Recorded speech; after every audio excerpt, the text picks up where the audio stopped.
Probablemente es la semana en que más personas pensaron acerca de Jesús. Y es irónico porque muchas personas buscan apenas vivir una Semana Santa. Pero como discípulos nosotros buscamos una vida santa. Amén. Y Jesús, según la historia, en la pasión de Cristo fue crucificado. Crucificado de una forma cruel. Pero al tercer día resucitó. Y eso es lo que muchos llamamos el domingo de Pascua. Entonces hoy día Jesús resucitó. Como cantó Miguel aquí, Jesús es la luz verdadera, la luz que resucitó y dijo a todos, dadles la luz. Jesús murió, pero Jesús se levantó. Y lo que Jesús quiere es que cada uno de nosotros muramos hacia nuestro pecado y nos levantemos.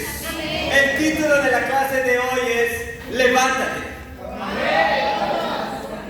Entonces tal vez muchos aquí tuvieron feriados, no trabajaron jueves, viernes, jueves santo, viernes santo.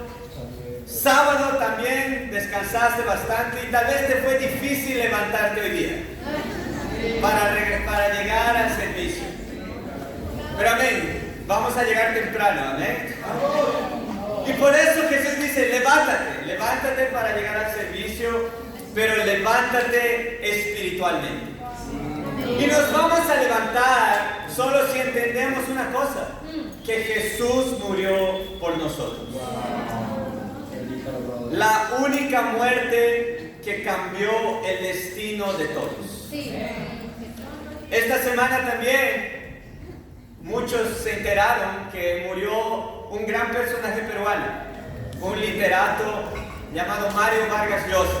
Yo creo que todos han conocido a Mario Vargas Llosa. Si no lo has conocido, por lo menos has escuchado de él. Y hay una frase que me llama mucho la atención sobre Mario Vargas Llosa, que él escribió en su libro llamado La Guerra del Fin del Mundo. Amén.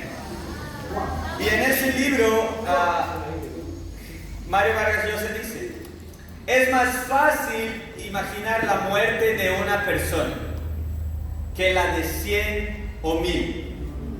Multiplicado, el sufrimiento se vuelve abstracto. Y no es fácil conmoverse con cosas abstractas. Cuando es una muerte, y más aún la muerte de alguien querido, de alguien que conoces, eso te conmueve. Eso llega a lo más profundo de tu ser. Pero cuando son muchas muertes, cuando son miles de muertes, millones de muertes, muchas veces eso apenas se vuelve una estadística. Como pasó, por ejemplo, en la pandemia, como pasó durante guerras, como pasan en conflictos. Cuando es una muerte, eso conmueve, pero cuando son millones o miles, hay veces podemos ponernos a ignorarlos. Y lo que tenemos que recordar esta semana, y no apenas esta semana, sino el resto de nuestras vidas, es la muerte de Jesucristo. Esa es la muerte que conmovió cada uno de ustedes para que sean discípulos. Amén. Entonces, si tú estás aquí y eres un discípulo de Jesús, eres un discípulo de Jesús porque Cristo se sacrificó por ti. No porque alguien se sacrificó, no porque alguien dio su vida por ti, sino apenas el Hijo de Dios, Cristo, el único Hijo de Dios. Ahora imagina el amor de Dios para tu vida, que Él sacrificó a su único Hijo en favor de cada uno de nosotros. ¿Esa muerte te conmueve o pasó a ser apenas una estadística? O como en el mundo pasó a ser apenas un evento que se repite cada año en Semana Santa. Como discípulos, la muerte de Jesús nos debe conmover y nos debe levantar cada día de nuestra vida. Y Jesús se levantó, pero Jesús levantó a muchos otros. Y hoy vamos a estudiar la vida de un hombre que Jesús levantó. Fíjense conmigo en Lucas 7, versículo 11.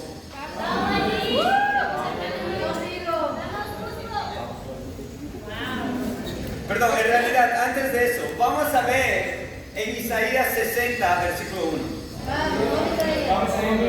Entonces, el profeta, uno de los profetas que más habló acerca de Jesús fue Isaías, que él realizó muchas profecías acerca del Mesías. Y fíjense lo que Isaías dice en el capítulo 60, versículo 1. Vamos, miró contigo. Levántate y resplandece, que tu luz ha llegado. La gloria del Señor brilla sobre ti. Versículo 2. Mira, las tinieblas cubren la tierra. Ese es nuestro primer punto en la clase de hoy. Mira, las tinieblas cubren la tierra. Y una densa oscuridad se cierne sobre los pueblos. Pero la aurora del Señor brillará sobre ti. Vamos, Aurora. Segundo punto, la aurora del Señor brilla sobre ti. Amén. Entonces no es la aurora tu casera, sino es aurora la luz de Dios. Amén. Es aurora también, no la otra aurora. Sobre ti se manifestará su gloria. Versículo 3. Las naciones serán guiadas por tu luz y los reyes por tu amanecer esplendoroso. Y el tercer punto será: las naciones serán guiadas por tu luz. Y todo eso vamos a entender por medio de un milagro que Jesús realizó. Ahora sí, vamos en Lucas 7, versículo 11. Cuando Jesús vino a la tierra, Él dejó una frase que tal vez muchos de ustedes conocen, que se llama Talita Kum, Sí. o Talita Kumi en otras versiones, Niña. que significa: niña, levántate. Jesús le dijo eso a una niña que estaba muerta. Niña, levántate. Jesús también resucitó a la hija del centurión, ¿recuerdan? El centurión que demostró fe. Una fe tan grande que Jesús se sorprendió. Jesús levantó a muchas personas. Jesús resucitó a Lázaro. Sí. Lo resucitó de entre los muertos. Sí. Pero Jesús también resucitó a un joven del pueblo de Naín. Y hay veces tal vez no recordamos mucho sobre esa resurrección. Y eso es lo que vamos a estudiar hoy día. Vamos. Entonces en Lucas 7, para tener un contexto, Jesús estaba en una ciudad llamada Capernaum.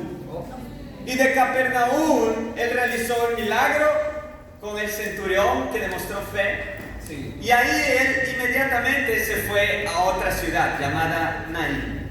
Y eso es lo que vamos a leer. Fíjense Lucas 7, 11. Poco después Jesús, en compañía de sus discípulos y de una gran multitud, se dirigió a un pueblo llamado Naín. Entonces, solo para que ustedes tengan idea, Capernaum y Naín estaban más o menos a una distancia de 40 kilómetros de una de la otra. Entonces yo agarré el Google Maps para ver dónde más o menos iría 40 kilómetros. Entonces de aquí más o menos hasta pasando Lurín sería 40 kilómetros. Vamos, Michelle. No sé si alguien vive en Lurín o... Incluso es después, es casi llegando a Punta Hermosa, una playa.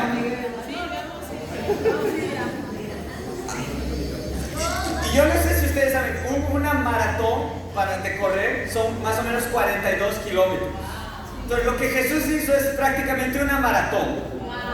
El primer maratonista se llamaba Filipedes, Oh my God. que era un griego. Si tú has pensado en un nombre para tu hijo, tal vez ese es uno bueno. Filipedes. Vamos, Guadín. Tal vez no. A ver. Y él simplemente llevó la noticia de una ciudad hasta otra de que los atenienses habían vencido la batalla. Wow. Y cuando él llegó a Atenas, por eso de Atenas a Maratón, que es la ciudad que se llamaba así, por eso se llama una maratón. Wow. Cuando él llegó a dar la noticia que habían ganado la guerra, llegó y murió. El primer maratonista murió después de los 40 kilómetros. Ahora Jesús, él andó de Capernaum hasta Naín por 40 kilómetros. ¿Qué es lo que tú harías si ahora tienes que salir de aquí hasta Lurín? ¿Cuál sería la primera cosa que quieres hacer cuando llegas a Lurín? Tal vez comer, tal vez agua, tal vez entrar al mar. No sé cómo son las playas de Lurín.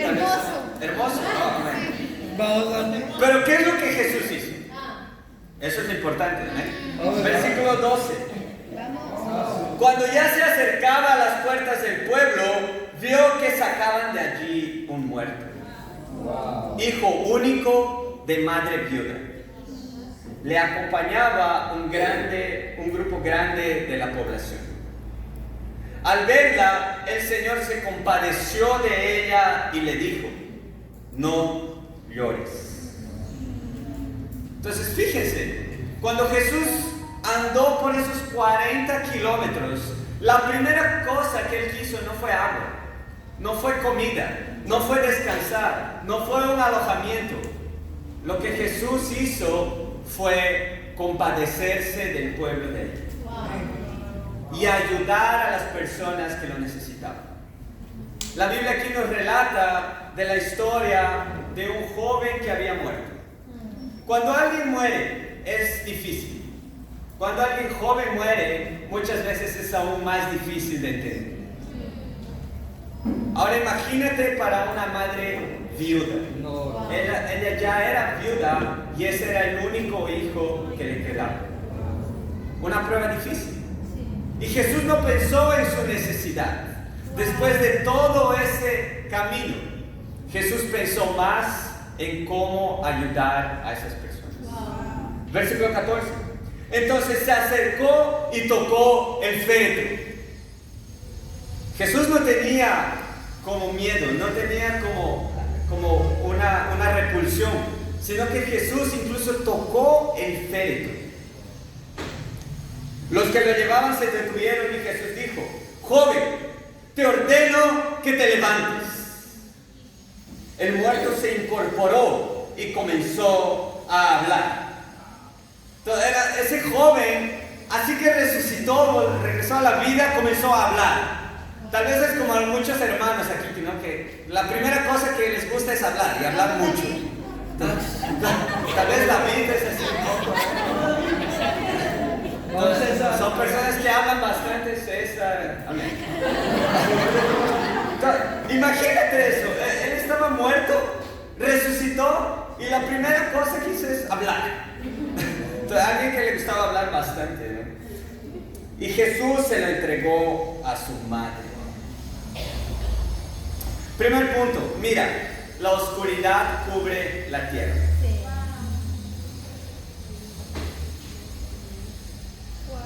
Todos estaban tristes. Fue un momento difícil. Fue un momento en que estaban tristes por la muerte de un joven. Pero Jesús, él veía que él podía levantarse.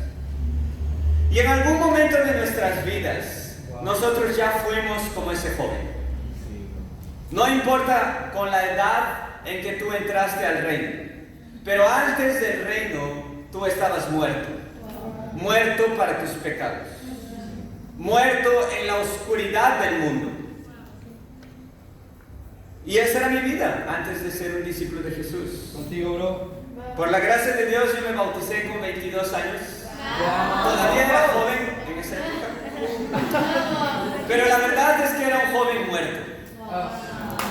Porque por fuera yo tenía una apariencia de ser una persona que todos querían compararse.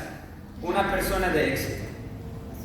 Pero por dentro yo vivía una vida sin sentido. Yo llegué a tener una vida de forma nihilista. Una vida en que nada tiene sentido. Todo es absurdo. Nada es bueno y yo llegué a llenarme de pesimismo. Leía solo sobre filósofos pesimistas, escuchaba todo de que la vida es pesimista, y mi punto de pesimismo llegó a tal punto que yo pensé que la vida solo valía la pena ser vivida hasta los 30 años. Y yo pensé que hasta los 30 años era lo único que valía la pena. Y después yo debería morir. Yo vivía una vida sin sentido, al punto que lo único que tenía sentido para mí eran los estudios. Mi objetivo de vida era tener un doctorado con 27 años. Para eso yo ingresé a la universidad con 16, pero ingresé a una universidad pública. Y una universidad pública lo que más tiene son paros. Entonces cuando yo entré con 16, tuvieron un paro que duró más de un semestre. Entonces yo perdí casi 6 meses de mi vida. En ese momento era todo para mí los estudios, ¿entiendes? Entonces, perder 6 meses era como, wow, ¿qué voy a hacer de mi vida? Voy a hacer un fracaso. Pero gracias a Dios después comencé a estudiar ingeniería informática. Terminé con 21 años, ya era ingeniero y iba a comenzar la maestría, tenía una beca y mi mamá se puso mal. Y tuve que quedarme un tiempo más en Perú y iba a comenzar mi maestría con 22 años y yo ya me consideraba un fracaso. Wow, no voy a poder hacer mi doctorado hasta los 27, ¿qué van a pensar las personas de mí? Wow, no sirvo para nada. Pero fui a Brasil. Comencé la maestría y en Brasil fue un shock de realidad para mí. En Brasil yo pude darme cuenta de cuán muerto realmente estaba. Porque una cosa es cuando tú estás en tus pecados, pero todavía hay gente a tu alrededor apoyándote. Entonces yo todavía podía contar con mi madre, podía contar con mis hermanos, mis tías, mis abuelos. Pero cuando llegué a Brasil yo estaba solo. Y solo, de absolutamente solo. Yo no hablaba el idioma, no conocía a nadie. Y ese pesimismo en el que yo vivía simplemente comenzó a llenarme aún más. Y comencé a tener una vida más y más pesimista. Y si tú has viajado alguna vez al exterior, tú sabrás que ser peruano no es algo tan bacán fuera del Perú. Vamos a ser realistas. Entonces, Perú solo es conocido por Machu Picchu y su comida. Pero muchas veces ser peruano en el exterior es difícil. Y yo me di cuenta de eso, que no, el mundo no era como yo pensaba. No era que iba a llegar a Brasil y todo, wow, qué increíble, un extranjero. No, fue duro. Y el pesimismo comenzó a llenarme más. Al punto de que yo pensaba que lo mejor era morir. Siendo honesto con ustedes, hermanos, ya pasaron pensamientos suicidas en mi vida. Yo andaba y pensaba, la vida no tiene sentido. Pero eso con 22 años, haciendo una maestría, con una beca, yo no pagaba nada. Y las personas veían todo eso como éxito. ¿Y no es eso lo que nos pintan hoy como éxito? Como tú tienes que estudiar la carrera que da dinero. Tú tienes que estudiar y eso es lo que te va a dar valor. Incluso padres obligan a sus hijos a estudiar lo que ellos no quieren, porque piensan que eso es el éxito. Y gente está estudiando, terminando carreras, incluso buscando maestrías, doctorados, yéndose a otros países, pero por dentro están muertos. Y eso es lo que el mundo quiere, que por fuera tú parezcas alguien exitoso, pero por dentro estés muerto. ¿Y qué es lo que nos mata? Lo que nos mata es el pecado. Fíjense conmigo en Josué capítulo 7.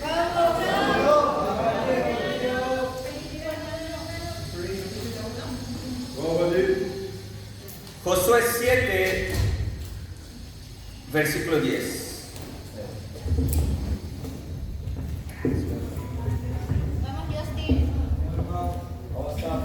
Josué 7, versículo 10. Entonces aquí Josué, que estaba liderando el pueblo de Israel, él se enfrentó con una derrota.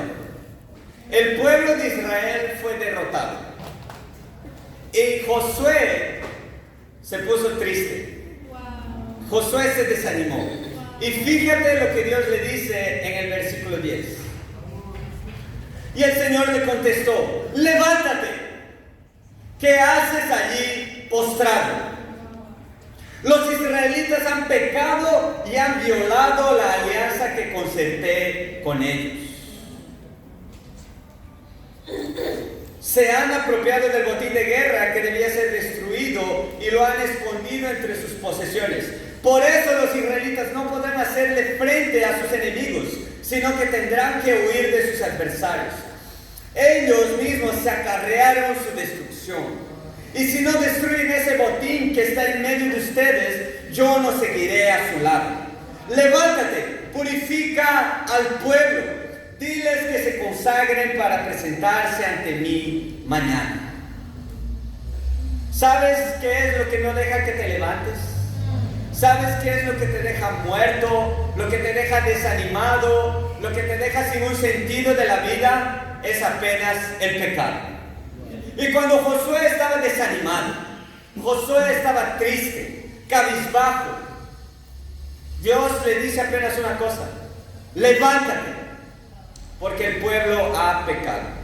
Levántate y purifica el pueblo de Israel. Vamos, Wendy. Y por más que mi vida parecía una vida sin sentido, por más que mi vida pasaron cosas, claro, como pasan en la vida de cada uno de nosotros, pruebas, incluso traumas. ¿Sabes qué es lo que nos derrumba? No son esos traumas, no son esas pruebas, sino nuestros pecados.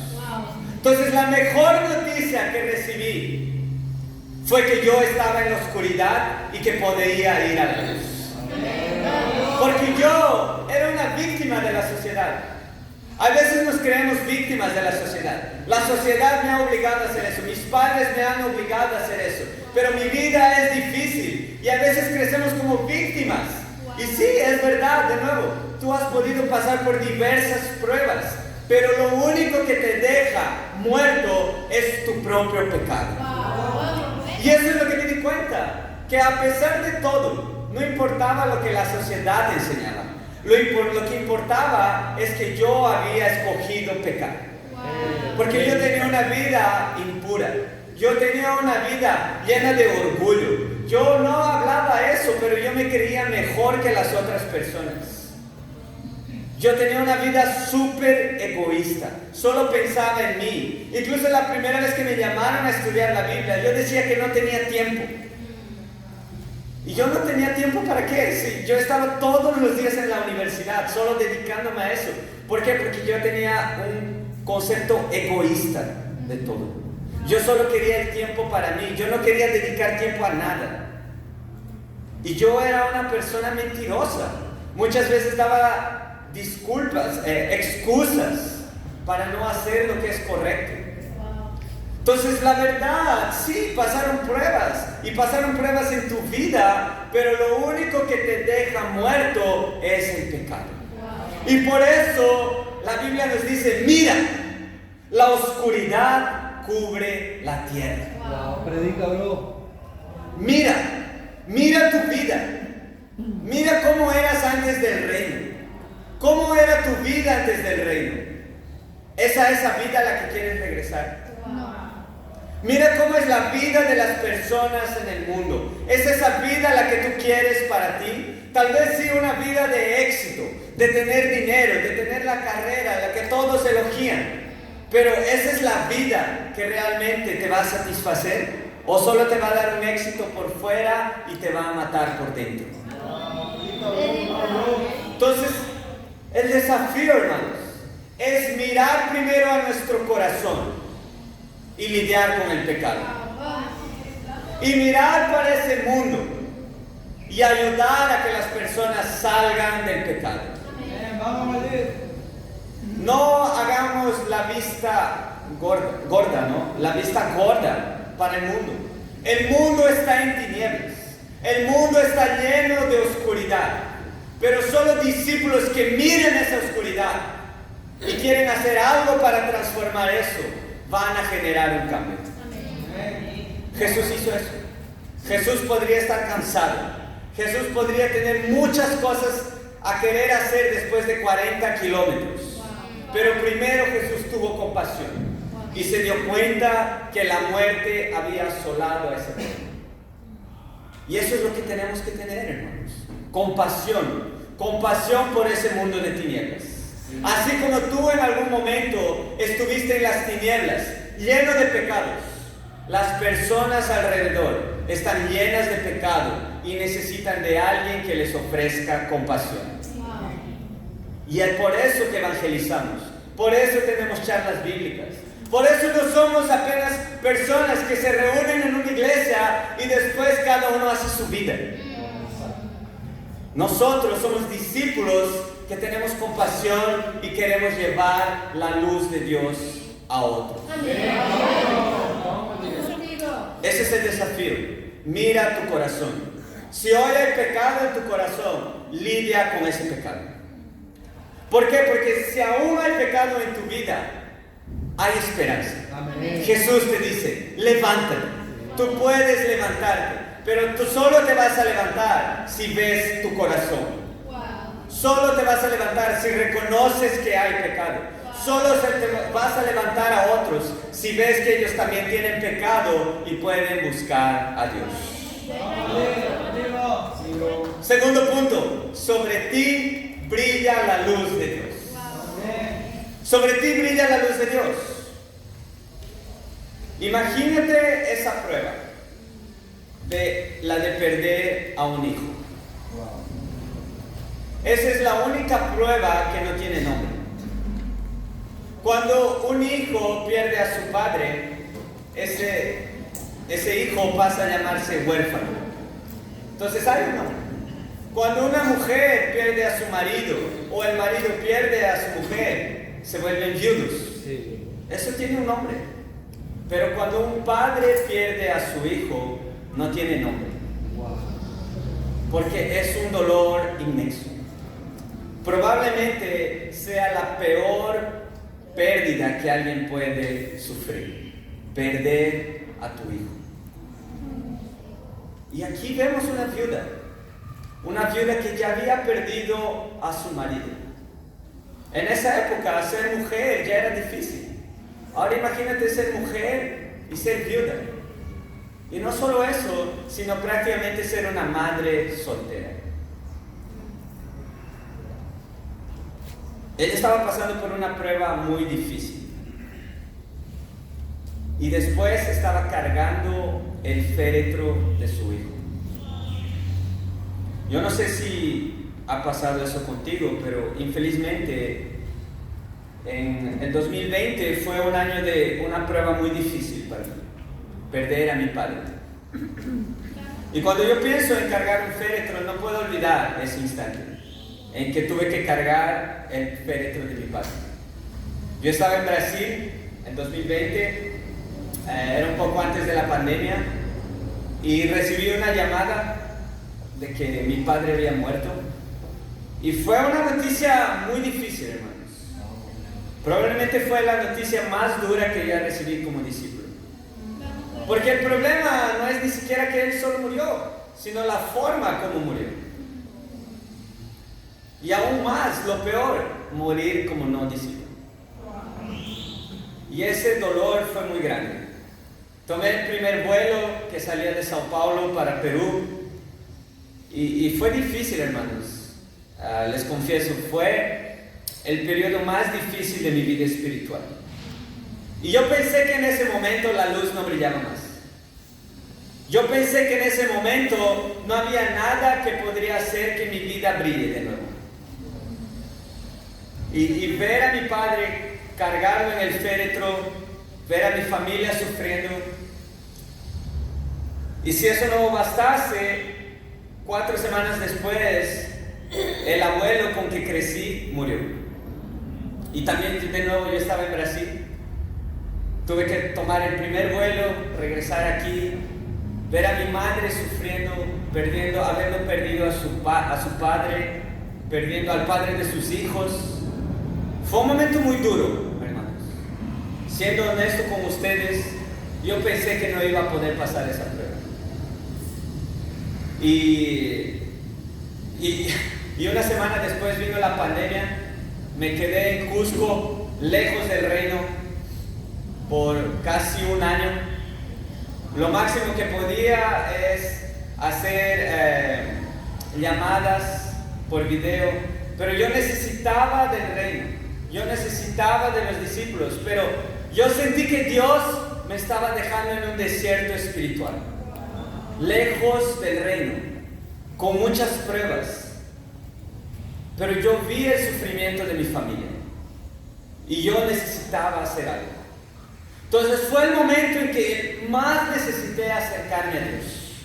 Fue el momento en el que más necesitaba de Dios. Mi relación con Dios era imprescindible. Fue un momento que yo necesitaba tanto a Dios, que yo llegaba a memorizarme las escrituras. Me memoricé un capítulo entero de Job, porque mi vida estaba tan difícil que yo pensé que la luz no podía brillar más. Pero yo entendía eso, que la única solución era estar más cerca de Dios. Y cuando pasamos pruebas, muchas veces podemos estar como esa madre viuda. Podemos estar llorando, podemos estar sufriendo. Pero lo que Jesús te dice es como le dijo a esa madre: no llores. Jesús tiene una solución. Y sin duda alguna, para mí, ejemplos de eso son nuestros queridos hermanos Jonathan y Elena. Jonathan y Elena, que pasaron y están aún pasando por una prueba difícil. Sin duda alguna, para mí un ejemplo son todas las mujeres de la iglesia en Lima. Porque yo sé que ser mujer es difícil, pero ser mujer en Perú es aún más difícil. Es uno de los países que más sufre de violencia contra la mujer. Es uno de los países en el que hay más feminicidios. Es uno de los países en que el machismo es tan latente que a veces hasta da miedo. Entonces yo sin duda, hermanos, yo admiro a cada una de las mujeres de esta iglesia por todas las cosas que pasaron. Porque a pesar de todo eso, ustedes decidieron no quedarse llorando, sino levantarse. Levantarse para levantar a otras mujeres. Y por eso nuestro papel como hombres es poder ayudar a nuestras hermanas. Es poder mostrarles que realmente es diferente un hombre en el reino que un hombre en el mundo. Amén, vamos. Por eso tenemos las citas. Las citas no es para que estemos felices y comiendo. No, las citas son para proteger a nuestras hermanas. Entonces, como hombres, tenemos que tomar esa responsabilidad. Mostrar lo que realmente es ser un hombre en el reino de Dios. Amén. ¿Por qué? Porque ¿cuál es la solución frente a esa violencia? ¿Cuál es la solución frente al machismo? No es un movimiento. No es cualquier partido político, no es nada de eso lo que va a resolver, sino apenas el amor de Cristo. Que hombres que se comporten como Cristo van a amar a las mujeres así como Jesús amó a las mujeres. Eso es lo que se necesita. El amor de Cristo es la única solución. Jesús, cuando levantó a ese joven muerto, también levantó a esa madre viuda. Y eso es lo que Jesús quiere hacer en tu vida. Tal vez estás pasando por pruebas. Tal vez estás pasando por dificultades. Tal vez tienes pruebas familiares que son muy difíciles de pasar. Tal vez tienes pruebas en tu universidad, en tu trabajo. Lo que Jesús te llama a hacer es levantarte. Porque Jesús puede levantar esas pruebas. Jesús está contigo en esas pruebas. Sí. Y lo más increíble es que cuando tú en las pruebas decides estar cerca de Jesús, es el momento en el que Jesús está más cerca de ti. Sí. Así como de esa madre viuda. Entonces, ¿cuál es mi desafío, hermanos? Si tú tienes una prueba, no te alejes más de Jesús. No te alejes más del reino, sino que busca aún más el reino. Busca aún más a Jesús, busca aún más a Dios. Esa es una gran oportunidad para estar cerca de Jesús. Entonces la luz de Dios brilla sobre ti. No importa la prueba que estás pasando. Incluso no importa el pecado en el que estés. Si tú te arrepientes, si tú te levantas, la luz puede brillar sobre ti. Y la luz va a brillar sobre ti. La luz va a brillar sobre cada hombre y mujer de esta iglesia aún más. Amén, hermano.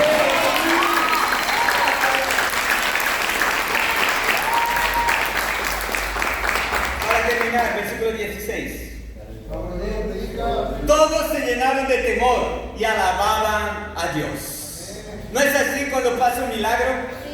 Todos alaban aún más a Dios. Y ese fue el milagro de esta semana, que nuestra hermana Darly fue bautizada. Todos estamos animados. Y fíjate lo que dice. El pueblo dice: ha surgido entre nosotros un gran profeta, decían. Dios ha venido en ayuda de su pueblo. Así que esta noticia acerca de Jesús se divulgó por toda Judea y por todas las regiones vecinas. Y esa es la fe que tengo, hermanos. La fe que tengo es el punto 3. Las naciones verán tu luz. Porque cuando vieron la luz de Jesús, cuando vieron cómo Jesús primero se llenaba de compasión y ayudaba a las personas, esas noticias se divulgaron. Entonces, ese es mi sueño. Que en vez de que en Lima se hable más sobre criminalidad, que en Lima se hable más sobre extorsiones, sobre muertes, mi sueño es que las noticias, las buenas noticias de Lima se divulguen por todas las regiones. Las buenas noticias de Lima se divulguen en todos los departamentos. Que las buenas noticias de Lima se divulguen en todos los países. Imagínate cuánto va a impactar la luz de Lima en otros países. Sin duda alguna, para mí, un ejemplo de eso son hermanos y hermanas que deciden ser radicales para poner el reino de Dios en primer lugar, antes que cualquier cosa. Hermanos que dejan su trabajo para poder priorizar el reino de Dios. Como Ana, que está en el ministerio cuidando de los niños. Como Michelle, que decidió poner el reino en primer lugar a pesar de su trabajo. Como muchos otros hermanos y hermanas que no importa la prueba, no importa la persecución, deciden poner el reino de Dios en primer lugar. Y cuando tú haces eso es un milagro. Y cuando otros ven ese milagro, ellos tienen dos opciones. O se amargan con Dios y dicen: wow, qué radical, qué horrible eso. Yo no tengo tiempo para hacer eso. O alaban a Dios y dicen: ha llegado un profeta, ha llegado milagro a este pueblo. Y divulgan esas noticias para más. Entonces, corazón de estos hermanos me inspira a poder dar más. Y me preguntarme: ¿qué más puedo dar para Dios? Tal vez ya tengo un buen trabajo. Tal vez ya mi familia no me persigue. Entonces, ¿qué más puedo hacer por Dios? No puedo conformarme. Si personas se están sacrificando así, ¿cuánto más puedo sacrificar por Dios? Me inspira mucho el ejemplo de nuestro querido hermano y líder Danilo y Carol Bataglini. Danilo tenía una carrera exitosa en el mundo. Estudió en la mejor universidad de América Latina. Imagínate eso. Y estudias ingeniería civil en la mejor universidad de América Latina. Vas a tener trabajo casi en cualquier lugar. Todo el mundo va a querer que trabajes para él. Y él tenía un trabajo. Pero a pesar de eso, él decidió ¿qué? Él decidió renunciar a sus sueños del mundo para poder plantar la iglesia en Lima, Perú. ¿Amén? Danilo. Claro, la luz de Danilo por medio de Dios hizo que Perú brille. Hizo que otra nación pueda brillar. Y Danilo fue para Bogotá y ahora él está haciendo que otra nación brille, que es Colombia. Amén. Y ellos me mandaron un grupo para que brille la nación de Ecuador. Ahora, la luz de Dios necesita brillar en otras naciones. Necesita brillar en Venezuela. Necesita brillar en Paraguay. Necesita brillar en Uruguay. Y tu luz puede brillar en esos lugares. Tu luz puede brillar en otros departamentos del Perú. Tu luz puede brillar en la costa, en la sierra, en la selva. Tu luz puede brillar en tu barrio, en cualquier lugar, si tú decides ser la luz de Dios. Y tu luz puede llegar a otras naciones. Por eso, en el mes de julio, nosotros vamos a tener un servicio especial que va a ser el servicio de las regiones del Perú. ¿Amén?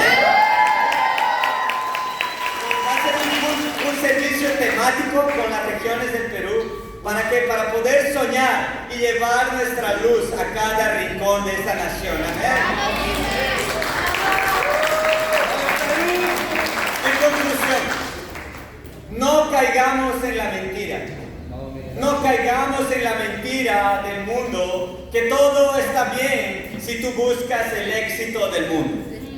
Busca apenas el éxito con Dios. Levántate con Dios. Pero ¿cómo te vas a levantar? Solamente te vas a levantar si primero miras tu corazón y miras al mundo y decides lidiar con el pecado. Lidia con el pecado aún hoy. Lidia con el pecado para que no traiga oscuridad a tu vida y quite la oscuridad del mundo. Segundo, a pesar de las pruebas, a pesar de cualquier cosa, nunca te olvides de eso, que la luz de Dios brilla sobre ti.